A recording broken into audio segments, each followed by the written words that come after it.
तो hello friends, हमने क्या किया है कि हमने अपनी जो क्लास 10 है उसकी एनसीईआरटी कैसे शुरुआत की है उसकी स्टार्टिंग हमने केमिस्ट्री से की है। तो अब हम क्या करते हैं कि हमारी जो क्लास 9 है ना उसकी स्टार्टिंग करते हैं। और ये स्टार्टिंग हम किससे करते हैं, जैसे आपने कहा था बायो के साथ इसकी स्टार्टिंग करते हैं। तो हमारा जो बायो का फर्स्ट चैप्टर है इसके अंदर वो कौन सा है, the fundamental unit of life की जो हमारी लाइफ है उसकी सबसे छोटी यूनिट क्या है। ठीक है, तो वो हम इसके अंदर स्टडी करते हैं। तो स्टार्ट करते हैं कि इसके अंदर क्या है कि हाँ ये रहा कि हमारे पास क्या है, कोर क्या होता है। सबसे पहले जैसे एक पेड़ होता है, पेड़ के बाहर जैसे हम देखते हैं कि जो ब्राउन कलर की थोड़ी सी डार्क ब्राउन कलर की जो ये ऐसे होती है ना उसको हम क्या बोलते हैं, बार्क बोलते हैं। ठीक है, इसी को अगर हम टेक्निकल लैंग्वेज में बोले तो हम इसको क्या बोलेंगे, कॉर्क बोलते हैं। तो रॉबर्ट हुक थे, उन्होंने क्या किया, इस कॉर्क की एक पतली सी स्लाइस ले ली। ठीक है, फिर उन्होंने देखा कि ये जो कोर का स्ट्रक्चर है ना, जैसे एक मधुमक्खी का जो छत्ता होता है ना उसकी जैसे स्ट्रक्चर जैसा इसका स्ट्रक्चर है। तो उसके अंदर अगर हम देखते हैं तो इस तरीके से बहुत छोटे छोटे ऐसे कंपार्टमेंट से मिलके होते हैं ना हनीकॉम्ब के स्ट्रक्चर के अंदर। तो ऐसे इसके अंदर कॉम्ब जो हमारा कोर था उसके स्ट्रक्चर के अंदर इन्होंने देखा। ठीक है, तो कोर क्या होती है, एक सब्सटेंस होती है जो कि हमारी कहाँ से आती है, किसी भी ट्री की बाग से आती है। तो ये किस कब की बात है, 1665 की बात है, जब जो रॉबर्ट हुक थे उन्होंने क्या है अपना खुद का बना हुआ माइक्रोस्कोप था उससे ये सब देखा। और रॉबर्ट हुक ने ये छोटे छोटे हमारे पास कंपार्टमेंट्स थे, इनको क्या कहा, इनको कहा उन्होंने सेल। और सेल का मतलब क्या होता है, कंपार्टमेंट होता है। ठीक है, तो सेल क्या है, एक लैटिन वर्ड होता है जिसका मतलब कंपार्टमेंट होता है। कंपार्टमेंट क्या होता है, एक छोटा सा कमरा होता है। ठीक है, एक लिटिल रूम होता है। तो हम अब ये सोच रहे होंगे कि हम इसको क्यों पढ़ रहे हैं। ठीक है, कोई इतनी बड़ी बात तो है नहीं, लेकिन हमारी साइंस की हिस्ट्री के अंदर ये बहुत बड़ी बात थी।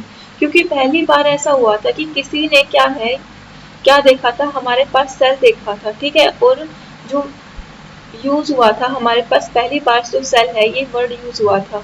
ठीक है, जिनको हम आज बोलते हैं ना कि ये सेल है, तो पहली बार किसी ने इस तरीके से सेल की जो डिस्कवरी की थी। तो हम क्या कह सकते हैं, यहाँ से क्या कंक्लूजन निकला है कि हमारे पास ट्री था, ट्री की बार्क से क्या निकल गया, कॉर्क निकल गई, एक सब्सटेंस निकली कॉर्क। और जब इस कॉर्क की हमने क्या है, इन्होंने जो रॉबर्ट हुक थे इन्होंने इसकी थिन स्लाइस देखी।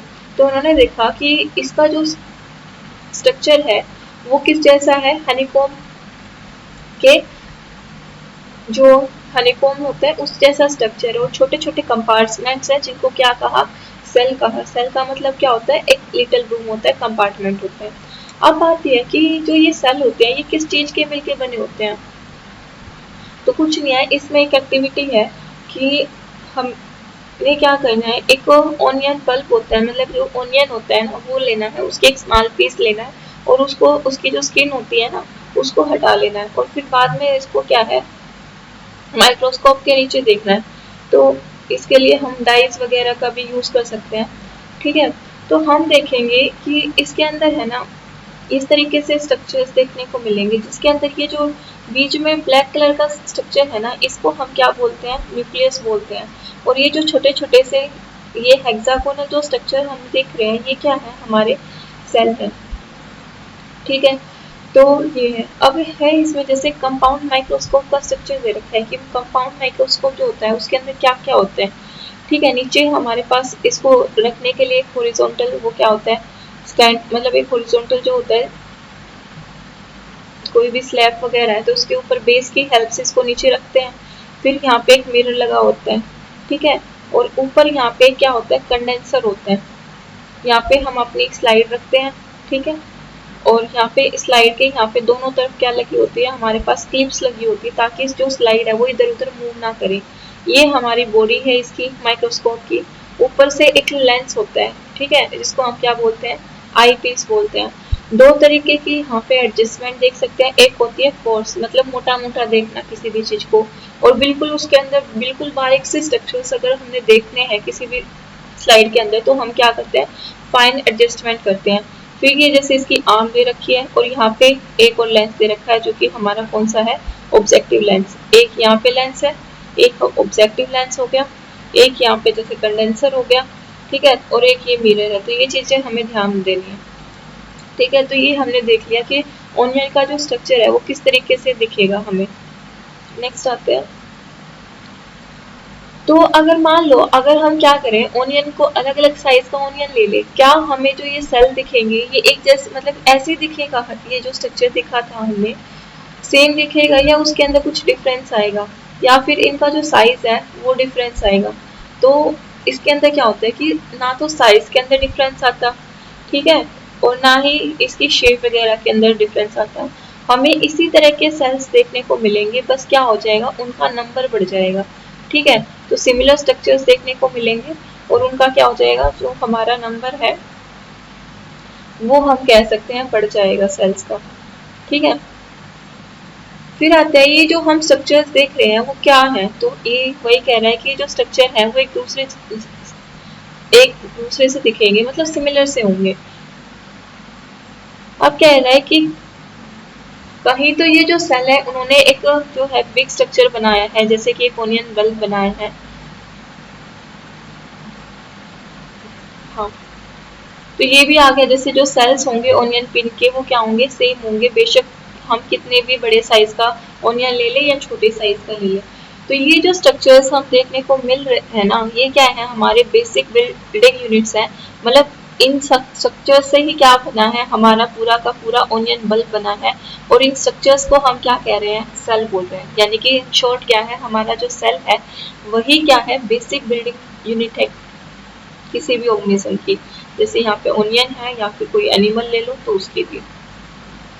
तो सिर्फ हमारा जो ओनियन है वो नहीं, बल्कि जितने भी ऑर्गेनिजम्स है ना हम देख रहे हैं अपने आसपास, वो सारे किससे मिलके बने होते हैं, सेल से मिलके बने होते हैं, ठीक है। अब हमारे पास कुछ ऐसे भी सिंगल सेल्स हैं जो कि क्या रह सकते हैं, जिंदा रह सकते हैं, ठीक है, उनकी खुद की जिंदगी हो सकती है। और कई बार क्या होगा, ये बहुत सारे जो सेल्स हैं वो एक एग्रीगेट बना के तब हमारे पास एक ऑर्गेनिज्म की जो है वो फॉर्मेशन होगी। तो इस हमने देख लिया था कि कैसे हमारे पास पहले जो सेल था वो डिस्कवर हुआ था। तो हमने कहा था 1665 के अंदर जो रॉबर्ट हुक थे उन्होंने क्या है, पहला जो हमारा सेल था वो डिस्कवर कर दिया था, जो कि कहाँ से लिया था उन्होंने, बर्थ से लिया था, ठीक है। उन्होंने वो देखी थी। तो कॉर्क स्लाइस के सेल्स देखे थे उन्होंने अपना एक जो उनका प्रिमिटिव माइक्रोस्कोप था उनसे। फिर आते हैं 1674 के अंदर ल्यूवेनहुक। ल्यूवेनहुक क्यों इम्पोर्टेंट है, क्योंकि इन्होंने क्या किया, एक तो अपना माइक्रोस्कोप थोड़ा सा इम्प्रूव कर दिया, दूसरा इन्होंने जो फर्स्ट टाइम पे लिविंग सेल्स देखे थे पॉन्ड वाटर के अंदर, और ये जो ऑर्गेनिज्म इनको दिखा था ना वो हमारा कौन सा था, स्पाइरोगायरा था। कौन सा था, स्पाइरोगायरा। स्पाइरोगायरा क्या होता है, एक प्लांट होता है, प्लांट के अंदर भी अगर हम बात करें एक ग्रीन कलर की एलगी होती है, ठीक है। फिर क्या होता है 1831 के अंदर जो रॉबर्ट ब्राउन है वो किसकी डिस्कवर करते हैं, न्यूक्लियस की डिस्कवरी करते हैं। हमने जैसे ये सेल किया था तो इसके अंदर जो ये बीच में जो स्ट्रक्चर था वो हमारा क्या था, न्यूक्लियस था। फिर परकिंजे है, पी से परकिंजे याद रखो, पी से प्रोटोप्लाज्म। तो परकिंजे जो है 1839 के अंदर किसकी डिस्कवरी करते हैं, एक डिस्कवरी नहीं करते, एक टर्म देते हैं जो कि क्या है, प्रोटोप्लाज्म है। और ये प्रोटोप्लाज्म क्या है, ये जो सेल है ना, ठीक है, इसको देखो, जैसे ये सेल है तो यहाँ पे एक फ्लूइड सा भरा हुआ है, इस फ्लूइड को ही हम क्या बोलते हैं, प्रोटोप्लाज्म बोलते हैं, ठीक है। फिर आता है सेल थ्योरी। सेल थ्योरी जो है वो क्या है कि जितने भी प्लांट्स हैं या फिर एनिमल्स हैं वो किससे मिलके बने हुए हैं, सेल से। और जो सेल है वो क्या है, बेसिक यूनिट है लाइफ की। अगर लाइफ कहीं पे है सबसे स्मॉलेस्ट फॉर्म के अंदर तो वो क्या है, हमारी सेल है। और ये जो सेल थ्योरी है ये किसने दी थी, तो ये दो बायोलॉजिस्ट थे, एक थे हमारे पास सेलिडन और दूसरे कौन से थे, स्वान। तो इसको हम कह सकते हैं स्वान एंड सेलिडन ने दी थी। अब इस थ्योरी को फर्दर किसने एक्सप्लेन किया, विर्चो ने। क्यों, क्योंकि लोगों ने ये चीज कहा कि ठीक है, मान लिया कि हमारे जो सेल्स हैं उससे क्या है, कोई भी ऑर्गेनिज्म बना हुआ है, लेकिन ये बात है कि ये जो सेल है ये आया कहाँ से है।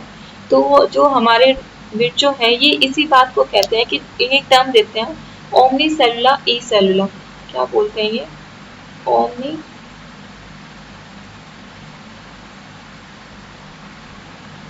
सेलुला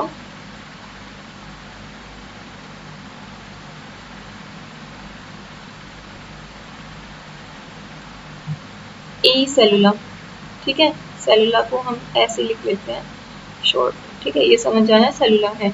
तो ओमनी सेलुला ई सेलुला का मतलब क्या है कि जितने भी हमारे सेल्स हैं ना वो कहाँ से अराइज हो रहे हैं, वो पहले से कुछ ना कुछ पहले सेल रहे होंगे, उन्हीं से एग्जिस्ट कर रहे होंगे, ठीक है। लेकिन एक बात ध्यान रखना है, यहाँ पे कहीं पे भी ये नहीं कहा है कि पहला सेल कैसे अराइज हुआ है, ठीक है, ये इस थ्योरी की लिमिटेशन भी है। फिर हमारे पास क्या होता है, उन 1940s के 1940s वाला टाइम आता है, तो उसके अंदर हमारे पास इलेक्ट्रॉन माइक्रोस्कोप की डिस्कवरी हो जाती है। अब हम जो सेल है ना उसके अंदर और भी डिटेल स्ट्रक्चर्स देख सकते हैं, ठीक है। तो फिर यही है कि जैसे ही हमारे पास मैग्नीफाइंग ग्लास की इन्वेंशंस होती है, तो इसी तरीके से माइक्रोस्कोप जो है उनकी भी डिस्कवरी होना शुरू हो जाती है। तो हमने कहा था जैसे एक जगह पे कि एक जो सिंगल सेल है वो अपना खुद क्या है, लिविंग हो सकते हैं। तो एक सिंगल सेल जो है वो पूरा का पूरा ऑर्गेनिज्म भी हो सकता है, जैसे कि किसके अंदर होता है, अमीबा के अंदर। तो ये याद रखना, ऐसे ऑर्गेनिजम्स को क्या बोलते हैं, यूनिसेलुलर ऑर्गेनिज्म। यूनि का मतलब क्या होता है, सिंगल, और सेलुलर का मतलब क्या है, सेल। तो यानी कि ऐसे ऑर्गेनिज्म जिसके अंदर क्या है, एक ही सेल है, तो उनको क्या बोलेंगे हम, यूनिसेलुलर बोल देंगे, ठीक है, यूनिसेलुलर। तो अमीबा है इसके अंदर, इसके अलावा कौन कौन से हैं, क्लाइमोडोमोनास है, पैरामीशियम है और बैक्टीरिया है। तो ये चार याद रखने हैं। तो ऐसे ऑर्गेनिजम्स जिसके अंदर सिर्फ एक ही सेल है, तो उनको क्या बोल दिया हमने, यूनिसेलुलर ऑर्गेनिजम्स बोल दिया, ठीक है। इसके अलावा हमने कहा था क्या है, बहुत सारे सेल्स मिलके भी ऑर्गेनिज्म बना सकते हैं। तो बहुत सारे सेल जब एक साथ मिलके एक सिंगल बॉडी बना रहे हैं, ठीक है, उस सिंगल बॉडी में वो क्या करेंगे, अलग अलग जो सेल्स हैं वो अलग अलग फंक्शंस करेंगे, और फिर इस तरीके से अलग अलग बॉडी पार्ट्स बनेंगे किसी भी मल्टीसेलुलर ऑर्गेनिज्म के। तो जैसे कि मल्टीसेलुलर ऑर्गेनिजम्स में कौन आ जाता है, फंजाई आ जाती हैं आपकी, प्लांट्स आ जाते हैं, एनिमल्स आ जाते हैं, ठीक है। फिर आता है कि जो एक मल्टीसेलुलर ऑर्गेनिज्म है वो कहाँ से आया है। जितने भी मल्टीसेलुलर ऑर्गेनिज्म है ना, ये चीज ध्यान रखनी है, वो कहाँ से आए हैं, वो एक सिंगल सेल से ही आए हैं, ठीक है। अब वो कैसे आए हैं ये हम इवोल्यूशन के अंदर पढ़ते हैं। तो जो सेल है उसके पास एबिलिटी होती है कि वो डिवाइड कर सकता है। जैसे एक सेल है, ये क्या करेगा, डिवाइड करेगा, और डिवाइड करके अपने जैसे और सेल्स बना देता है, ठीक है। इस तरीके से हमारे पास क्या है, एक पूरा का पूरा ऑर्गेनिज्म जो है वो बन जाता है, ठीक है। तो सेल्स कहाँ से आ रहे हैं, प्री एग्जिस्टिंग सेल्स से, ये नए जो सेल्स हैं ये पहले सेल था उससे आ रहे हैं। तो वही बात है, ओमनी सेलुला ई सेलुला। एक फिर एक एक्टिविटी दे रखी है, इसमें क्या है कि हमें ये बताना है कि जितने भी सेल्स होते हैं क्या उनकी शेप और साइज एक जैसा होता है, तो नहीं। अलग अलग जो सेल्स होते हैं उनका शेप, उनकी शेप भी अलग होती है, उनका साइज भी अलग होता है, ठीक है। वो डिपेंड करता है कि वो क्या फंक्शन परफॉर्म करना है, किस पे डिपेंड करता है वो, फंक्शन पे। राइटिंग को थोड़ी सी अवॉइड करना क्योंकि ऐसी है मेरी, पता नहीं पहले ठीक थी, अब क्या हो गया इसको। फिर आता है क्या, सेल्स स्ट्रक्चर में भी एक जैसे दिखेंगे, तो हाँ स्ट्रक्चर के अंदर मोस्टली सेल्स एक जैसे दिखेंगे। जैसे कि अगर हम बात करें कि प्रोकैरियोट्स हैं, तो प्रोकैरियोट्स जो होंगे उनका एक तरह का स्ट्रक्चर देखेंगे हम, ठीक है। Can we find differences among cells from the different parts of the plant body. हाँ ये डिफरेंस देखेंगे अगर प्लांट बॉडी के अलग अलग जगह से, मतलब पार्ट से अगर हम सेल्स लेंगे, जैसे एक ले लिया हमने रूट से सेल ले लिया, तो रूट का जो सेल है वो अलग दिखेगा, स्टेम का सेल अलग दिखेगा, लीव्स का जो सेल है वो अलग दिखेगा। सिमिलैरिटीज भी देखने को मिलेंगी कि सेम जैसे हर सेल के अंदर जैसे न्यूक्लियस देखने को मिलेगा, साइटोप्लाज्म देखने को मिलेगा, और ये जो बाहर वाली लेयर है ये जो है ये क्या है, हमारी प्लाज्मा मेम्ब्रेन, ये सब देखने को मिलेगा। तो कुछ ऑर्गेनिजम्स क्या हैं, उनके पास जो सेल्स हैं वो अलग अलग तरीके के होते हैं। जैसे हमारे अंदर ही ले लो, ह्यूमन बॉडी के अंदर अलग अलग तरह के सेल्स देखने को मिलते हैं। जैसे ये जो है, ये क्या है, हमारे पास स्मूथ मसल सेल्स हैं। ये जो सर्कुलर से थोड़े से सेल्स हैं ये हमारे क्या है, ब्लड सेल्स हैं। और ये जैसे ये है नर्व सेल, ये देखो एक टिपिकल शेप है ना बिल्कुल, फिर ओवम है, स्पेरिकल है, स्पर्म है, देखो इधर, और ये हमारे बोन सेल जिनको ऑस्टियोक्लास्ट बोलते हैं, फिर एक फैट सेल है। अब जो ये नर्व सेल के बारे में क्या है पढ़ने में कि जो नर्व सेल होता है ना, ये हमारी बॉडी का सबसे लॉन्गेस्ट सेल होता है। ठीक है, क्या होता है, ये सबसे लॉन्गेस्ट सेल होता है बॉडी का, लॉन्गेस्ट सेल।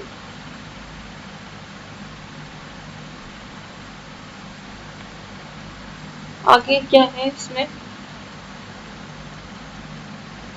कि जो शेप, हमने कहा कि जो शेप है या फिर जो साइज है किसी भी सेल का वो रिलेटेड है किससे, कि वो क्या फंक्शन परफॉर्म कर रहा है।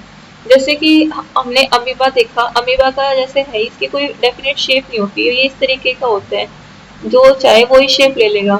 तो अमीबा के अंदर क्या होता है, एक ही सेल है, लेकिन ये ध्यान रखना, तो अमीबा किया था ना यूनिसेलुलर है, तो सम सेल्स जैसे कि अमीबा है वो क्या कर सकता है, अपनी शेप चेंज कर सकता है।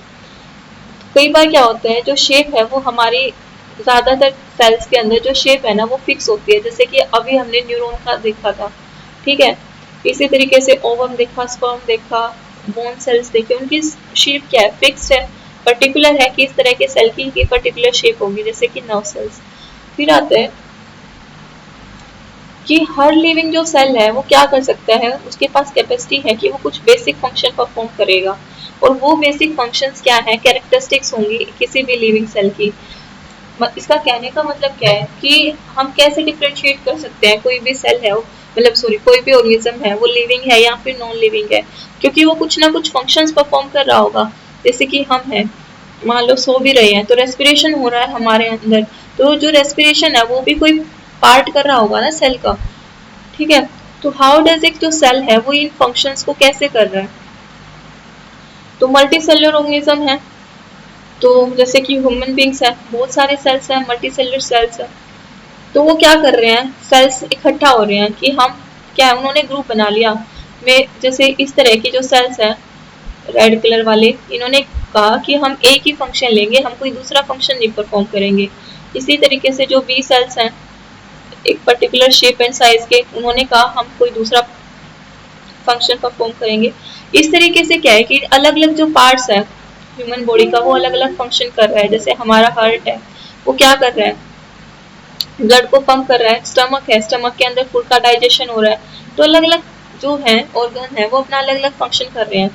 ऐसे ही अगर हम एक सिंगल सेल देख लेंगे ना, एक सिंगल सेल के अंदर भी क्या हो रहा है, डिवीजन ऑफ लेबर हो रहा है। डिवीजन ऑफ लेबर का मतलब क्या है कि जो हमारा काम है वो डिवाइड हो रहा है। ठीक है, तो हर सेल के पास क्या होते हैं, कुछ स्पेसिफिक कंपोनेंट्स होते हैं जिनको हम क्या बोलते हैं, ऑर्गेनेल्स बोलते हैं, और हर ऑर्गेनेली का क्या है, अपना एक स्पेसिफिक फंक्शन होता है। जैसे कोई क्या बना रहा होगा, न्यू मटेरियल की सिंथेसिस कर रहा होगा, कोई वेस्ट मटेरियल रिमूव कर रहा होगा, किसी का अलग फंक्शन होगा। तो एक जो सेल है वो क्या है, लिव कर रहा है और परफॉर्म कर रहा है जितने भी फंक्शंस है वो किसकी वजह से, इन ऑर्गेनेलीज की वजह से। अगर ये ऑर्गेनेलीज नहीं है तो जो सेल है, हम कह रहे हैं ना कि ये लिविंग है, तो वो लिविंग ही नहीं है। तो हमने कहा जितने भी ऑर्गेनल्स हैं ऑर्गेनेलीज हैं वो सारे मिलके क्या बना रहे हैं, सेल बना रहे हैं। ठीक है, लेकिन एक चीज ध्यान रखने की है कि जितने भी सेल्स है ना हमारे पास, उनके अंदर मोस्टली क्या है, सेम तरह के ऑर्गेनेलीज पाए जाते हैं, चाहे वो क्या है, बट देयर फंक्शन इज क्या, कुछ भी फंक्शन परफॉर्म कर ले। ठीक है, जैसे कोई भी सेल है, अगर मान लो एक हार्ट का सेल है और एक हमारे पास ब्रेन का सेल है, तो उनके अंदर सेम ऑर्गेनेली होंगे। ठीक है, और कोई भी ऑर्गेनिज्म है, जैसे कि हमारे पास एक ह्यूमन ले लेते हैं, एक प्लांट ले लेते हैं, तो उनके अंदर जो ऑर्गेनेली होंगे ना मोस्टली वो क्या होंगे, सेम होंगे। तो इतना ही कर लेते हैं इसके अंदर। तो हम पहला क्वेश्चन है कि वो डिस्कवर्ड सेल, तो हमने कहा था रॉबर्ट हुक था। अगर जैसे इसमें दे रखा है वो डिस्कवर्ड सेल, तो इसने ये नहीं पूछा लिविंग सेल, जब तक मेंशन ना करे लिविंग वर्ड तो हम किसका बताएंगे, रॉबर्ट हुक का ही बताएंगे। उन्होंने सेल डिस्कवर किया था, कैसे किया था वो हमने देख लिया है।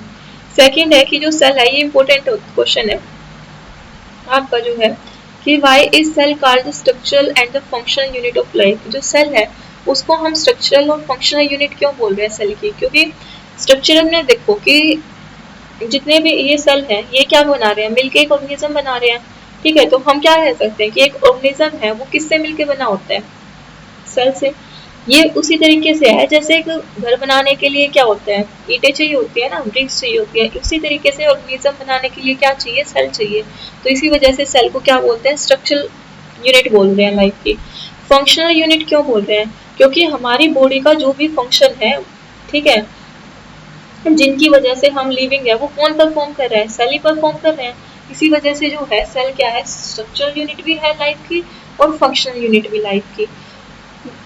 ठीक है, अब इसमें इतना ही कर लेते हैं, बाकी का जो पार्ट है वो हम आगे देखते हैं। Thank you so much.